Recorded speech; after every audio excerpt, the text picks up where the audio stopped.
Natigilan si Tyron at nagtatakang tumingin sa kanya. Tinanggihan mo apology ko? Oo, sagot naman ni Jane. Ngumisi si Tyron. Ano bang problema ng babaeng Muslim na ito? Ano pa bang gusto mo? Pera? Tanong ni Tyron. Actually, mas mayaman ang amo ko kaysa sayo. Sabi ni Jane at nilabas ang isang draft na sulat mula sa isang file sa kainabot kay Tyron. Natigilan ang mga tauhan ni Tyron at may isang babae sa North Hill na naglakas loob na magsalita kay Tyron sa ganitong paraan. Boss, kami na ba ang bahala sa kanya? Tanong sa kanya ng isa sa mga tauhan ni Tyron. Naramdaman ni Tyron na nabugbog ang kanyang pagkatao sa sinabi ni Jane, ngunit hindi siya nag-react. Kinuha niya ang sulat at nang bubuksan na sana niya yon, ay nagsalita si Jane. Wag, so bakit mo inabot sa akin to? Gusto ng boss ko na ibigay mo sulat na to sa babaeng nagpawala sa iyo ng memorya. Sabi ni Jane. Kinaladkad ni Tyron ang kanyang mesa at minaligtad ito na nagpalaglag sa lahat ng gamit sa ibabaw. Galit na galit siya. What the heck? Ano bang ibig sabihin niyo ng boss mo tungkol sa babaeng nagpawala ng memorya ko? Akala mo ba masaya akong nawala ang alaala ko? Pero pinapaalalahanan mo pa ako. Napakalakas at matigas ang boses niya pero may sakit din. Sorry, ibig kong sabihin, dapat sinabi kong dapat mong ibigay ang sulat na ito sa mangkukulam na nasa bahay mo. Ibigay mo kay Marcela. Sulat ng boss ko to para siya lang ang makakabasa. Sabi ni Jane. Gustong punitin ni Tyron ang sulat pero kagad siyang kinontrol ang kanyang galit. Bakit ba ginagalit siya ng mga taong ito? Sisirain kong kumpanya niyo, pagbabanta ni Tyron. Gumisi si Jane.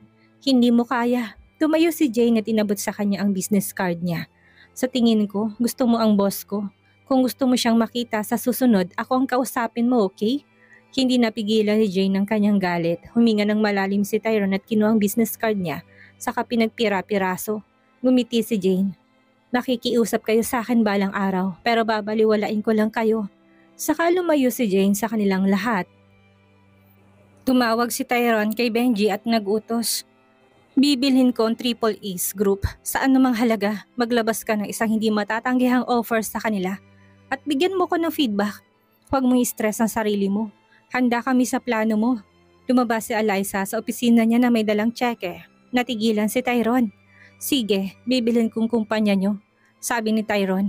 Hahaha, malapit nang maging CEO si Mr. Tyron ng Triple Ace Group. Hindi na ako makapaghintay na turuan niya ng leksyon ng mga babaeng ito. Sabi ng isa sa guard ni Tyron. All hail, Mr. Tyron. Siguradong gagawin niyang assistant ang mga babaeng ito sa mga security men. Ha ha ha, tawa ng isa pang guard. Tinignan ni Tyron ang check at nakita ng mga ito.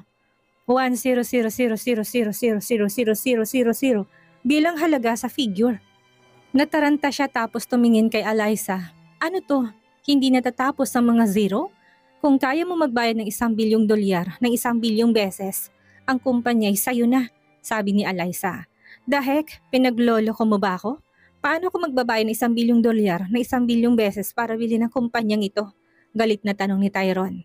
E di hindi mo kayang bilhin ang kumpanyang ito, Tyron. Halatang may anger issues ka. Magulo na talaga ang office na to. Bago ka pa gumawa ng anumang kaguluhan, payo ko lang sayo na umuwi ka at ibigay mong sulat na yan kay Marcela. Sabi ni Alyssa at tumalikod mula sa kanya. Pagkatapos ay naglakad pabalik sa loob ng kanyang opisina. Sapat ng pangungutya ng bangko ng naghahawak ng pera para sa kanyang mga kumpanya sa North Hill ay biglang na-withdraw dahil sa Triple Zayas Group at ngayon ang CEO ng kumpanyang ito ay ang kanyang assistant ay tinatrato siya na parang katawa-tawa.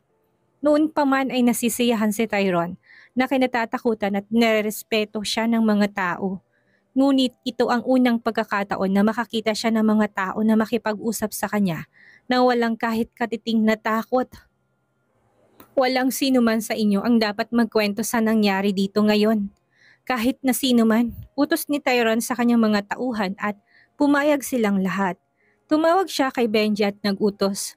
Alamin ang bawat detalye tungkol sa CEO ng Triple Ace Group at ipadala ito sa akin bago matapos ang 24 hours. Binaba niyang tawag saka naglakad palabas kasama ang mga tauhan niya. Pagdating niya sa bahay, inabot niya ang sulat kay Marcela at umupo sa harap nito. Gusto ng CEO ng Triple Ace Group na mabasa mo to. Binuksan ni Marcela ang salyadong sobre na nakapaloob sa liham at nakita ang mga salitang ito doon. Hindi mo lang hinayaan na mawalang alaala ni Tyrone. Dinamay mo pang mga anak ko. Bantayan mo sarili mo. Isang malakas na bagyo ang paparating.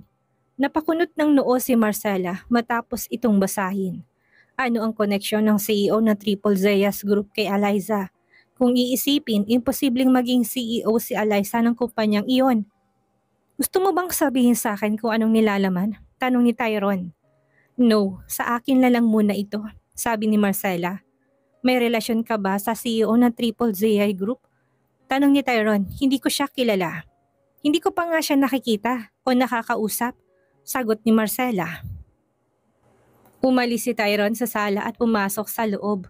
Pumunta siya sa ibang kwarto kung saan pwede siyang mag-isa at magkulong. Hindi niya maiwasang isipin ang CEO ng Triple Z. Bakit wala siyang takot sa harap niya? Bakit Tyrone? Ang tawag niya sa kanya hindi Mr. Tyrone.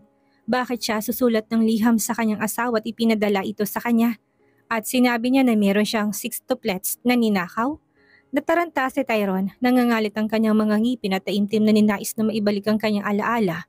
Bawat gabi at umaga, lagi siyang nakakaramdam na matinding kirot sa kanyang puso kapag pilit niyang inaalala ang mga pangyayari sa kanyang nakaraan.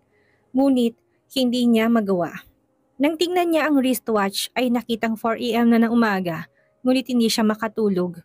Nadismaya siya at nagpa siyang makipagkita muli kay Eliza. Hindi niya alam kung bakit kailangan niyang makipagkita dito pero kailangan niya lang talaga. Biglang tumunog ang kanyang telepono at kaswal niyang tinignan at nakita ang isang mensaheng nagsasabing, "Napadpad kami ng boss ko sa tapat ng bahay niyo. Nasira ang sasakyan namin. Kung may maitutulong ka, puntahan mo kami pero hindi mo kaya. Huwag mo nalang pansinin ang mensaheng ito. From personal assistant to Triple ZS Group." Tumalo si Tyrone mula sa kama at mabilis na naglakad palabas. Pero may nakitang sasakyan na nakaparada sa hindi kalayuan at may 2 babaeng nakatayo sa tabi nito. Mabilis na naglakad si Tyrone papunta sa kanila at nagtanong, "Anong nangyari sa sasakyan mo?" "Nasira," sagot ni Eliza. "Hindi ligtas sa labas ng ganitong oras. Pumasok kayo," sabi ni Tyrone at tumingin ni Jane. Kaya Eliza at ngumisi ng palihim sa kanya. "No, ayaw naming maistorbo ka, Mr. Tyrone. Baka pwede mo kaming tulungan sa kotse namin?" Tanong ni Jane. "Masyadong delikado, hindi naman ganun ka-safe dito sa North Hill." Hindi alam ni Tyrone kung bakit bigla niyang inalagaan ng babaeng ito. "Please, pumasok na kayo." Sumayan niya si Tyrone sa 2 babae at nagsimula silang sumunod sa kanya. Humakbang pa atras si Jane na sinadyang iwan siya. Si Eliza at Tyrone na magkatabi sa paglalakad. "Hindi ko alam na ganito ka pala kabait. Noong una kitang makita, naiinis ako sa kayabangan mo. Frustrated akong taong hindi ko maalalang nakaraan ko. Hindi mo ko masisisi," sabi ni Tyrone at tuluyan na silang pumasok sa loob. "Teka, nasaan ang assistant mo?" Napansin ni Tyrone na hindi sumama sa kanilang kanyang assistant. Lumingon si Eliza at tinuro siya. "Heto siya." Nang makita siya ni Tyrone, tumango siya at sinabing, "Gusto niyo bang matulog sa isang kwarto o magkaibang kwarto?" "Magkaibang kwarto," sagot ni Eliza at dinala sila ni Tyrone sa isang kwarto. "Maaari kang matulog ng mahimbing dito at umalis ka bukas," sabi ni Tyrone kay Jane pagkatapos niyang dalhin sa isang kwarto saka dinala si Eliza sa isa pang kwarto. "Pwede kang matulog dito." "Salamat," sabi ni Eliza. Pipihitin na sana ni Tyrone ang knob ng pinto pero hinawakan lang nito ang knob at tumalikod sa kanya. "Inaantok ka na ba talaga?" "Hindi naman, may gusto ka bang itanong?" Tanong ni Eliza. "Yes," sagot ni Tyrone. Pagkatapos, mupo siya sa kama kasama niya. "May alam ka ba tungkol sa akin noon? Alam ko na meron akong 6 na anak sa'yo," sabi nito ni Eliza sa kanyang isip. "Oo, alam ko ni ikaw ang pinakamakapangyarihang tao sa North Hill. May iba pa ba bukod doon? Hindi ka naman maniniwala sa akin sobrang tiwala mo sa asawa mo," sabi ni Eliza. "Sabihin mo muna at pwede ko bang malaman kung bakit ang asawa kong tinutukoy mo na siya nagpawala sa aking alaala? Hindi mo ba naisip na siya may pananagutan sa pagkawala ng memorya mo?" "Nawalan ako ng memorya dahil sa isang aksidente. May CCTV footage ako," Tyrone said. Talagang umabot sa ganun ang ginawa ng babaeng yun? Galit na naisip ni Eliza at nagtanong, "Paano mga bata? Bakit nawala ng memorya ang 6 mong anak? Sinabi sa akin na lahat sila ay nahulog sa school playground habang walang ingat na naglalaro," sabi ni Tyrone. "At pare-parehong nasaktan ng 6 mong anak? Kaduda-duda yon. Hindi mo ba naisip?" Tanong ni Eliza. Naisip ito ni Tyrone at sinabing, "Siguro, Bakit hindi ka pa natutulog? Akala ko ba kapag nagpadala ang personal assistant ko ng message sa'yo, tulog ka na? May mga rason ako kung bakit hindi pa ako tulog. Parang personal grudge ka sa asawa ko? Tanong ni Tyrone. So, legal mong pinakasalan si Marcela? Oo, at mahal mo talaga siya?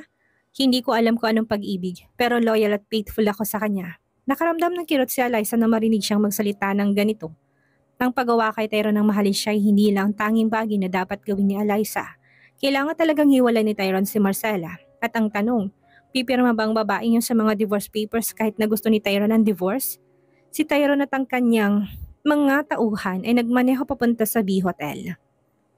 Nang bumukas ang pinto ng sasakyan, bumaba siya at nakaparada sa mansyon. Ngayon nagsama-sama ang pamilya ni Aliman sa bahay at ang mga galing ibang bansa para sa biglaang meeting ng kanilang angkan at ang B-Hotel Hall ang ginamit bilang kanilang meeting place.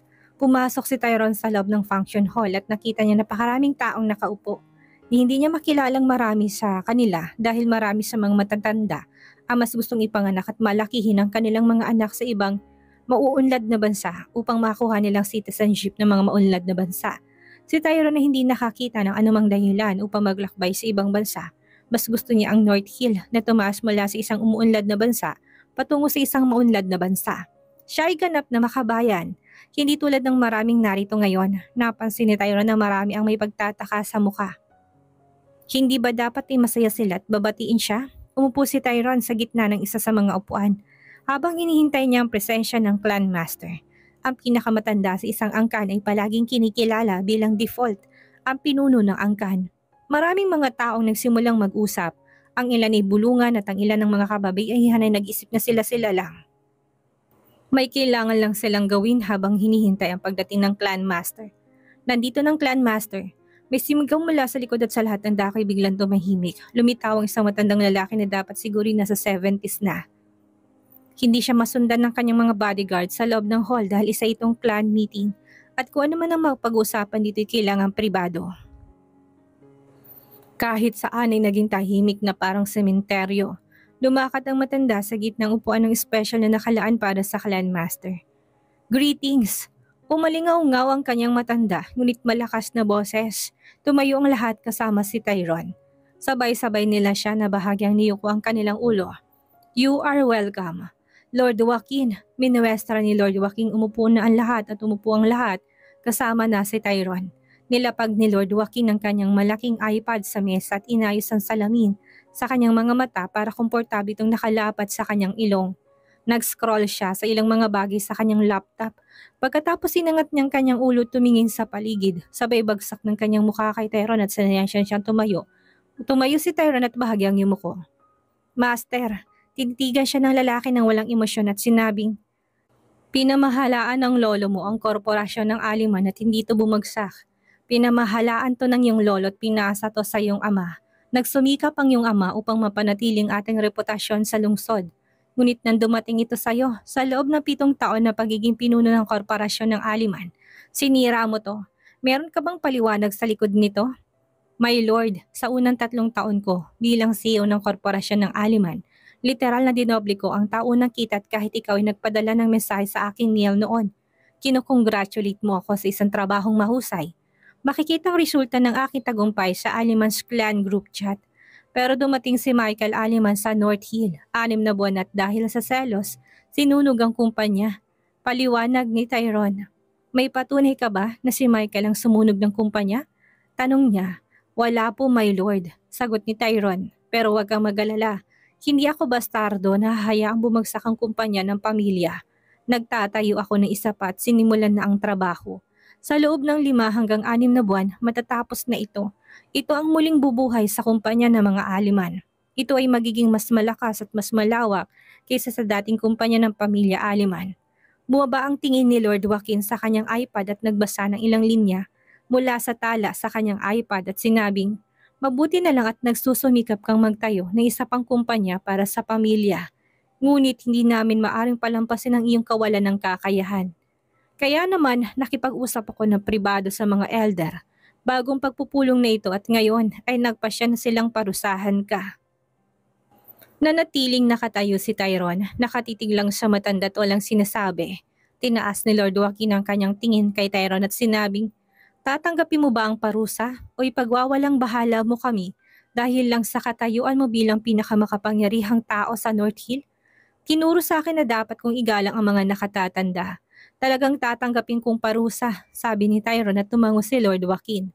Bago ko ideklara ang iyong kaparusahan, ang iyong pangalawang pagkakasalang tinuturing kong napakabrutal at ng iba pang mga elder ng clan ay ang pagpapalayas mo kay Belinda ng kanyang karapatan. Pinaalis mo siya sa kanyang tahanan at ginawa siyang palaboy. Ginawa mong i-freeze ng account niya sa bangko tinayaang mamalimos ng pagkain sa kalye. Siya, tahimik, sigaw ng dalawang lalaki kay Tyrone. Silang nakaupo malapit kay Lord Joaquin. Ang isa sa kanila'y marahas na nagsalita. Anong karapatan mo na gambalain ang pagsasalita ni Master? Hindi ka ba natutong hayaan ng mga matatanda na tapusin ang pakikipag-usap? Bago ka magsalita, galit na tanong ng pangalawang lalaki. I'm sorry, humihingi ng tawad si Tyrone. Kanina pa niya gustong magpaliwanag, ngunit sa paraan ng pagsaway sa kanya ng mga matatanda ng clan, hindi na siya naglakas loob na magsalita muli. Pwede bang mauna na ako o itikom ko ng bibig ko? Tanong ni Lord Joaquin. Please, go ahead my lord, sabi ni Tyrone na bahagyang himuko. Belinda, pwede ka bang tumayo please? Iminuwestra ni Lord Joaquin si Belinda kung saan to nakaupo. Nasa gitna siya ng mga nakaupo sa likurang bahagi ng function hall. Sa isang sulok kaya hindi man lang siya nasulyapan ni Tyrone nang pumasok siya. Tumayo si Belinda na may galit at masamang mukha. Nagsimula siyang umiyak at sinabing, pinalayas at hinayaan ako mawala ng tirahan ng inaanak ko. Mabait ako sa kanya noong bata pa siya, ngunit tinrato niya ako ngayon na parang basura. Dahil lang sa sobrang lakas niya, nalasing siya sa kapangyarihan at ginawa akong isang kawawa sa lugar na ito. Sa kabila ng katandaan, lalo niyang iyak. Kung ano man ang paliwanag mo sa likod ng pagtrato sa isang matandang babae, sa ganitong paraan ay hindi tama. Kung siya ang nanay mo, gagawin mo ba sa kanya ang ginawa mo kay Belinda? Dahil lang sa alam mong baog si Belinda at wala siyang anak para ipagtanggol siya? Pero tinrato mo siya ng ganoon, sabi ni Lord Joaquin at tumingin kay Tyrone, na para bang nakatingin siya sa isang napakasamang tao. Sinenyasan ni Lord Joaquin si Belindang umupo. Pagkatapos ay sinimulan niya, Tyrone Aliman, ang parusa mo ayon sa decision ko at ng iba pang matatanda ng angkan na ito ay bababa ka sa posisyon bilang pinakamakapangyarihang tao sa North Hill at hayaan siya magkaroon nito. Tinuro ni Lord Joaquin ng isang taong kakapasok lang at sinundan ni Tyrone ang kanyang kamay para lamang makakita na hindi niya makilalang matangkad na lalaki. Walang idea si Tyrone kung sino siya. Pagkatapos bumaling siya kay Lord Joaquin at sinabing, kung gusto ng mga nakakatanda ng clan na hayaan siyang tumayo sa posisyon, sige, mabuti. Ibigay agad sa kanya ang kumpanyang itinayo mo sa pangalan ng pamilya ng Aliman, deklara ni Lord Joaquin. Ano? Bulalas ni Tyrone at mabilis na binalaan ang sarili. Ang pinakamakapangyarihang tao sa North Hill. Siyempre dapat ang pinakamayaman at isa na may pinakamalaking kumpanya. Ang lahat ng mga mata ay lumilipat pabalik-balik sa pagitan ni na Lord Joaquin at Tyrone. Tinawagin ni Tyrone si Benji at nag-utos. Dalhin ang lahat ng mga dokumento ng pagmamayari na ginagawang building sa VVIP Hall at P-Hotel ngayon at magdala ka rin ng transfer of ownership documents. Nagulat si Benji. Sir, gawin mo sinasabi ko. Meron ka 5 minuto para makarating dito. Sabi ni Tyrone at binaba ang tawag. Sumenya si Lord Joaquin na maupo siya pagkatapos ay umupo siya sa mahinahon. Si Lord Joaquin ay lumipat sa ibang mga bagay at makalipas ang 7 minuto. Pumasok si Benji sa loob dalang mga dokumento at sinenyasan siya ni Tyrone na lumapit. Nang makolekta ni Tyrone ang mga dokumento mula kay Benji, tumayo siya at pumunta para ibigay ito kay Lord Joaquin nang bahagyang yumuko ang kanyang ulo. Halika dito anak at ilagay ang iyong pangalan at pirma para makuha mo lahat ng karapatan bilang bagong CEO. Sabi ni Lord Joaquin at tumayo ang misteryosong lalaki sa kanyang upuan at naglakad patungo kay Lord Joaquin. Nang makita siya ni Benji, nakilala niya ito at sinabi kay Tyrone, si Michael, ang iyong pinsan. Anong sinasabi mo? Putol ni Michael at mabilis na nagsenyas ng death threat sa kanya gamit ang kanyang kamay bago lumingon si Tyrone para tingnan si Michael. Walang idea si Tyrone kung sino si Michael. Nawalan siya ng alaala at ang tanging alam niya sa kanyang nakaraan ay ang sinabi sa kanya ni Marcella. Natahimik si Benji. Naglakas loob siyang hindi na muling umimik. Ano kaya gagawin niya? Isa lamang siyang hindi kilalang tao sa gitna ng pinakamakapangyarihang pamilya sa North Hill. Muntik na niyang makalimutang nawalang alaala ni Tyrone. Hindi maintindihan ni Tyrone ang sinabi ni Benji. Nang makaharap si Michael kay Lord Joaquin, yumuko siya na hanggang 90 degree at sinabing, "Isang karangalan para sa akin na mapagkalooban ako nito. Pinapangako kong hindi ko gagamitin ang kapangyarihang ito sa maling paraan at dadalhin ng pamilya sa mas mataas na antas. Magtitiwala kami sa iyo," sabi ni Lord Joaquin. At pagkatapos, nilagay ni Michael ang kanyang pirma. Sa sandaling nabitawan niya ang panulat, pinasaya siya ng lahat sa pamamagitan ng palakpakan ng pagbati. Bumalik si Tyrone sa kanyang upuan at sinabihan si Benji na hintayin siya sa labas. Sa sandaling nakalabas na si Benji, natakot siya kung anong mangyayari ngayon si Michael ang magiging bagong pinakamakapangyarihang tao sa North Hill. Agad na tumawag si Benji kay Eliza, ngunit hindi sumasagot si Eliza. Nakadisplay ang kanyang number bilang unknown number sa telepono ni Eliza. Agad itong nagpadala ng mensahe sa kanya na nagsasabing, "Hey Benji, to Mr. Tyrone's personal assistant, kailangan nating mag-usap at urgent to." Ilang segundo matapos ipadalang mensahe ni Benji, dumating ang tawag ni Eliza sa kanyang telepono at sinagot niya ito. "Mr. Benji, nasaan ka?" "Sa B Hotel. Pwede ka bang pumunta rito? Hindi ba may meeting ang Alemans Clan sa BBIF Hall of B Hotel nila? Ayoko may makakita sa akin. Pwede ba tayo magkita sa ibang lugar?" Tanong ni Eliza. Hinold ni Benji ang tawag at tinanong ang isa sa mga guard na nakatayo sa entrance ng VVIP Hall. "Hey, maaari mo bang sabihin sa akin kung anong oras pwedeng matapos ang meeting ng Alemans Clan? Karaniwan itong tumatagal ng 2 hanggang 3 oras. Tugon naman ang guard at nagpasalamat si Benji bago naglakad palayo sa kanya. Pinagpatuloy niyang tawag at sinabi kay Eliza, "Wala sa miyembro ng Alemans Clan ang makakakita sa iyo dahil tatagal pa ng 1 oras o higit pang kanilang meeting. Pwede akong lambas ng hotel para makita ka kasi sinabihan din ako ni Tyrone na maghintay sa labas. Magbubook ako ng room para sa iyo para pagdating mo maglalakad ka na lang sa loob ng room at tapos doon na tayo magkita." Ramdam ni Eliza sa boses ni Benji kung gaano to ka-urgent. "Pupunta ako." Kinuwento ni Eliza kay Jane at mabilis silang nagbihis. Natutunan ni Jane ang lahat ng kailangan ng isang personal assistant kasamang pagiging isang mabilis na driver sa panahon ng emergency. Si Jane ay nagmamaneho ng napakabilis habang si Eliza nakaupo sa tabi niya na nag-iisip kung anong maaring mangyari. Sa isang iglap, huminto ang kanilang sasakyan sa garahe ng B Hotel at gustong lumabas ni Eliza, ngunit nagsalita si Jane. "Eliza, huminga ka." Huminga ng malalim si Eliza at tuluyang nilabas ang kanyang hinga sa utos ni Jane. "Maghintay ako dito. Kung may kailangan ka, huwag kang magdalawang isip na ipaalam sa akin, okay?" Maalalang tanong ni Jane. Okay, saglit na niyakap siya ni Eliza at lumabas. Hindi siya nagbihis na parang Muslim cleric dahil makakaakit siya ng atensyon dahil maraming naghihinalang siyang CEO ng Triple Z Group. Kaya hindi niya tinakpan ang kanyang muka. Walang gaanong nakakilala sa kanya at nakayukong ulo niya. Nagpakita si Benji sa unahan niya. "Sundan mo ako." Hindi umimik si Eliza pero nanatili nakayukot sumunod sa kanya. Alam niyang siya si Benji sa isang mabilis na sulyap sa mukha nito. Sa isang iglap, pareho silang nakatayo sa harap ng kwarto. Tumingin sa kaliwat kanan si Benji para makasiguradong walang nakatingin sa kabinuksan. Ang pinto't sabay silang pumasok pagkatapos nilak niya ang pinto. "Una sa lahat, welcome back to North Hill. Naalala ko lang na hindi pa ako nagkaroon ng pagkakataong i-welcome ka ng maayos," sabi ni Benji. "Salamat. Ano bang problema?" Curious sa tanong ni Eliza. "Alam mo na sigurong nawala ng memorya si Mr. Tyrone." Napahinto si Benji at pagkatapos niyang tumango, nagpatuloy si Benji. "Hindi ko alam kung anong napag-usapan ng pamilya Aliman, pero si Mr. Tyrone ay hiniling na bumaba sa pwesto bilang pinakamakapangyarihang tao sa North Hill. Para kanino? Para kay Mr. Michael Aliman." Sa pagbanggit kay Michael, bumilis ang tibok ng puso ni Eliza. "Bumalik na si Michael sa North Hill?" Tanong niya. "Oo, siya nga at pinirmahan na niya ang transfer of ownership documents ng pinakamalaking kumpanya na itinatayo ni Mr. Tyrone. Nag-alala ko na sa bagong makapangyarihang Mr. Michael, maaari niyang gawing kakilakilabot ang buhay mo at ni Mr. Tyrone. Pwede ba kayong dalawang umalis sa North Hill?"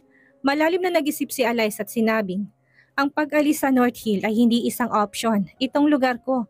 Ang aking tahanan, walang kahit saan sa mundong maaring maging katulad ng tahanan. Sa halip na tumakas mula sa mga kaaway, hindi mo ba inisip na mas okay na talunin sila? Ang harapin at labanan sila?" Hindi inaasahan kalmadong boses ni Eliza. "Miss Eliza, wala kang kapangyarihan. Paano ka makikipaglaban sa lalaking tulad ni Michael? Noong nakaraan nagtagumpay siya sa pag-alis sa'yo. Nag-alala ko na baka lumala pa ito ngayon. Ako ang CEO ng Triple Z Group. Iniisip mo pa ba na hindi ako makapangyarihan? Tanong ni Alyssa. Nagulat si Benji. Imposibleng maniwala siya pero alam niyang hindi nagsisinungaling si Alyssa. Alam mo na si Marcela nagpawala ng memorya kay Tyrone sa mga bata, hindi ba? Tanong ni Alyssa. Oo, alam ko. Binalaan niya ako na huwag sabihin to sa kahit na kanino dahil baka patayin niya ang lola ko. Paano mo nalamang ang revelasyon na ito? Dahil inilihim to sa publiko? Tanong ni Benji. Sabihin na nating meron ako mga tenga kahit saan, sagot ni Alyssa tinabot ang kanyang business card kay Benji. Ibigay mo ito kay Tyrone Aliman, asahan kong tawag niya. Umalis si Alyssa habang pinagmamasdan lang siya ni Benji. Dahil sa bagong kapangyarihan ni Alyssa, dapat kaya niyang harapin ang kapangyarihan ni Michael ngayon. Habang naglalakad si Alyssa sa daanan ng hotel, biglang bumukas ang pinto ng isang kwarto at tinawakan siya ng mahabang kamay at tinila papasok. Boom! Malakas na isinara ang pinto. Anong mangyayari ngayon nagbitiw si Tyrone bilang pinakamakapangyarihang tao sa North Hill? At napunta to kay Michael, magawa kayang tapatan ni Alyssa ang kapangyarihan ni Michael? Ano kayang mangyayari sakaling mag-cross muli ang landas ni Michael at ni Alyssa? At sino kayang lalaking humila kay Alyssa papasok ng kwarto? Yan ang ating aalamin sa susunod nating kabanata.